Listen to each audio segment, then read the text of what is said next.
क्या आपने कभी सोचा है कुछ लोग 30 की उम्र तक करोड़पति कैसे बन जाते हैं और बाकी लोग 60 की उम्र तक भी पैसों के लिए परेशान क्यों रहते हैं? क्यों किसी का पैसा दिन ब दिन बढ़ता जाता है और किसी का कभी बचता ही नहीं? आज के वीडियो में हम इसी राज को खोलेंगे। रिच कैसे बने, अमीर कैसे बने, हाउ टू बिकम रिच। और हाँ, यहाँ मैं आपको कोई जादू की ट्रिक नहीं बताने वाला, न कोई झूठा शॉर्टकट, बल्कि प्रैक्टिकल स्टेप्स जिनसे इंडिया में लाखों लोग अपनी फाइनेंशियल लाइफ बदल रहे हैं। तो वीडियो को पूरा जरूर देखना, क्योंकि आखिर में आपको ऐसा क्लियर रोड मैप मिलेगा जो आपके पैसों को आपके लिए काम करवाएगा। चलिए शुरू करते हैं। सबसे पहले समझते हैं अमीर बनने से हमें रोकता क्या है। नंबर 1, पैसे की समझ की कमी। लोग सोचते हैं बड़ी सैलरी होगी तो अमीर बनेंगे, लेकिन सच्चाई ये है बड़ी सैलरी वाले भी तंग रहते हैं अगर पैसे को संभालना नहीं आता। नंबर 2, खर्चों पर कंट्रोल नहीं। एक सर्वे कहता है भारत के 70% यंग लोग जितना कमाते हैं उतना ही खर्च कर देते हैं, यानी सेविंग बजट 0। नंबर 3, गलत निवेश। लोग एफडी और सेविंग्स अकाउंट को ही सुरक्षित मानते हैं, लेकिन एफडी की ब्याज दर इन्फ्लेशन से बस बराबर या कम रहती है, यानी असल में पैसा बढ़ता नहीं घटता है। नंबर 4, शॉर्टकट की आदत। जल्दी अमीर बनने के चक्कर में MLM, chit fund, online scam में फंस जाते हैं। मेहनत का पैसा भी चला जाता है। और सबसे बड़ा कारण, हमारे यहाँ फाइनेंशियल एजुकेशन पर कोई ध्यान ही नहीं। ना स्कूल में सिखाया जाता है, ना कॉलेज में। तो नेचुरली लोग नौकरी पाते हैं, पैसा पाते हैं, लेकिन पैसे को बढ़ाना सीख ही नहीं पाते। अब सोचिए, अगर यही गलती करते रहे तो क्या होगा? आप 25 साल के हैं और बस खर्च ही खर्च कर रहे हैं, तो 35 तक पहुंचते पहुंचते आपके पास सेविंग 0 होगी। एक रिपोर्ट कहती है भारत में 75% लोग रिटायरमेंट के बाद भी बच्चों या रिलेटिव्स पर डिपेंडेंट रहते हैं।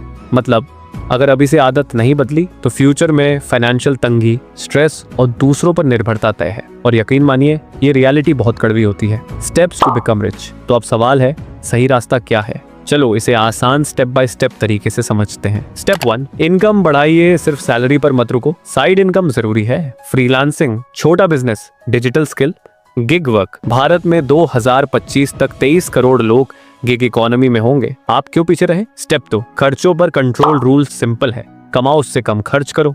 50-30-20 रूल याद रखो। 50% जरूरतों पर, 30% इच्छाओं पर, 20% सेविंग और निवेश पर। स्टेप 3, इमरजेंसी फंड बनाइए। 6 महीने के खर्च जितना पैसा अलग रखो, बैंक में या लिक्विड म्यूचुअल फंड में, ताकि किसी क्राइसिस में लोन लेने की नौबत ना आए। स्टेप 4, इन्वेस्ट करना सीखो। SIP सिर्फ 500 रुपये से शुरू हो सकता है।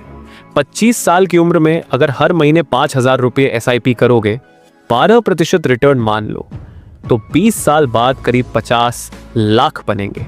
यही है कंपाउंडिंग का जादू। स्टेप 5, इन्फ्लेशन को हराना। FD या सेविंग्स अकाउंट इन्फ्लेशन को बीट नहीं करते। Equity, mutual fund, gold, ETF, real estate, यही असली रास्ता है। स्टेप 6, इंश्योरेंस जरूरी है। हेल्थ इंश्योरेंस और टर्म इंश्योरेंस लो।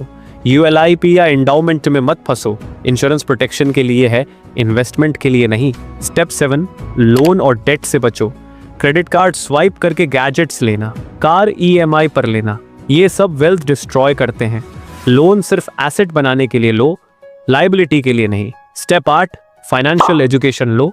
बुक्स पढ़ो, कोर्सेस करो, यूट्यूब वीडियोस देखो। नॉलेज ही पावर है। सर्वे कहता है फाइनेंशियली एजुकेटेड लोग 3 गुना तेज वेल्थ क्रिएट करते हैं। Step 9, long term. सोचो, शॉर्टकट मत ढूंढो। 10 से 15 साल पेशेंटली इन्वेस्ट करने वाले लोग ही असली अमीर बनते हैं। कंपाउंडिंग का जादू टाइम मांगता है। स्टेप 10, सही माइंडसेट और नेटवर्क। उन लोगों के साथ रहो जो पैसा सही तरह से मैनेज करना जानते हैं। सोच बदलो, खर्च करने से अमीरी नहीं आती, इन्वेस्ट करने से आती है। तो दोस्तों, अमीर बनने का मतलब सिर्फ ज्यादा कमाना नहीं है। अमीर बनने का मतलब है जो भी कमा रहे हो उसे बचाना, सही जगह लगाना और लगातार बढ़ाना। आज से ही छोटे छोटे कदम उठाना शुरू करो। Emergency fund, SIP, insurance, budgeting, यही आपको धीरे धीरे फाइनेंशियल फ्रीडम तक ले जाएंगे। शॉर्टकट नहीं है, लेकिन सही हैबिट और स्ट्रैटेजी से हर कोई अमीर बन सकता है। तो अगर ये वीडियो यूजफुल लगा, लाइक करो, दोस्तों के साथ शेयर करो और चैनल को सब्सक्राइब करना मत भूलना, क्योंकि आने वाले वीडियो में हम और भी आसान फाइनेंस टिप्स और स्ट्रैटेजीज आपके लिए लेकर आएंगे। तब तक याद रखो, पैसा आपके लिए काम करे, आप पैसे के लिए नहीं।